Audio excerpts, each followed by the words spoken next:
ओम श्री गणेशाय नमः। स्वागत है आप सभी का हमारे चैनल पर। आज की इस वीडियो में आप सुनने वाले हैं बुधवार व्रत की कथा। और बुधवार का दिन भगवान श्री गणेश जी को समर्पित होता है। तो चलिए आज की वीडियो को शुरू करते हैं।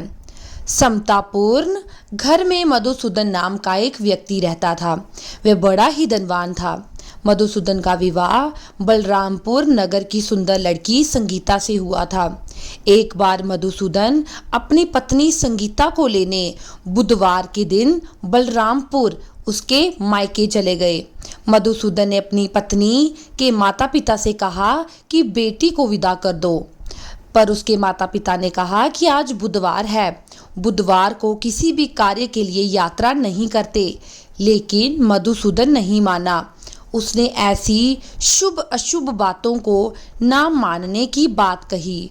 फिर उसने अपनी पत्नी को लेकर बैलगाड़ी से यात्रा शुरू कर दी, क्योंकि बुधवार के दिन लड़की जो है उसको विदा नहीं किया जाता उसके मायके से।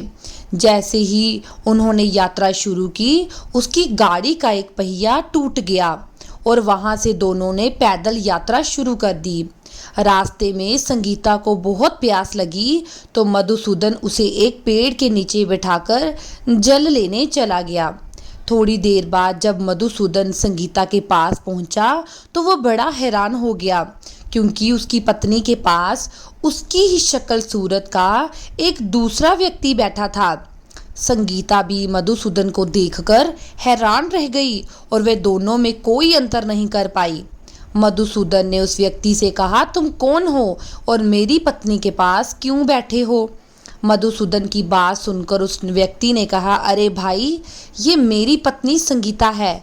मैं अपनी पत्नी को ससुराल से विदा करके ले आया हूँ।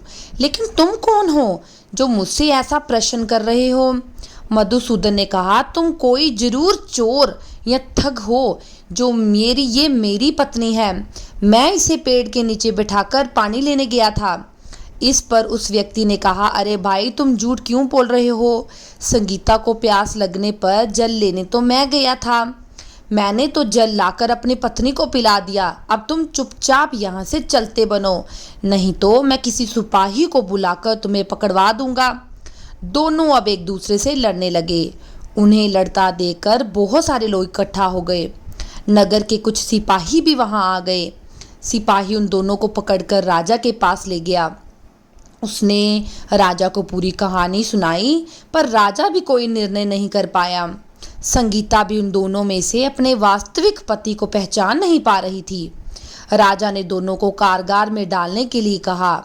राजा के फैसले पर असली मधुसूदन भयभीत हो उठा। तभी आकाशवाणी हुई, मधुसूदन, तूने संगीता के माता पिता की बात नहीं मानी और बुधवार के दिन अपनी पत्नी को अपने ससुराल से लेकर घर की ओर प्रस्थान किया।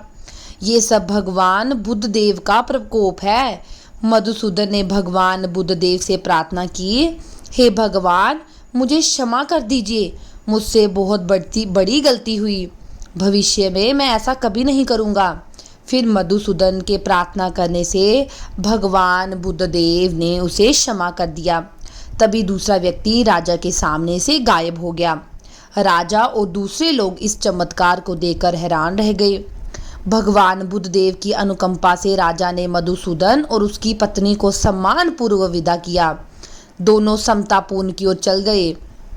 मधुसूदन और उसकी पत्नी दोनों बुधवार को व्रत करके हुए आनंद पूर्वक अपना जीवन व्यतीत करने लगे। इस तरह भगवान बुद्धदेव की कृपा से उनके यहाँ खुशियाँ बरसने लगी। इसी तरह जो भी विधिवत बुधवार का व्रत करता है, कथा सुनता है, भगवान बुद्धदेव उनकी सभी कष्टों को दूर करते हैं। ये थी आज की कथा। अगर बुधवार का व्रत नहीं रखा है तो भी हमें कथा का अवश्य श्रवण करना चाहिए। अगर आपने इस वीडियो को अंत तक देखा है तो चैनल को लाइक, शेयर और सब्सक्राइब करना ना भूलें। ओम श्री गणेशाय नमः।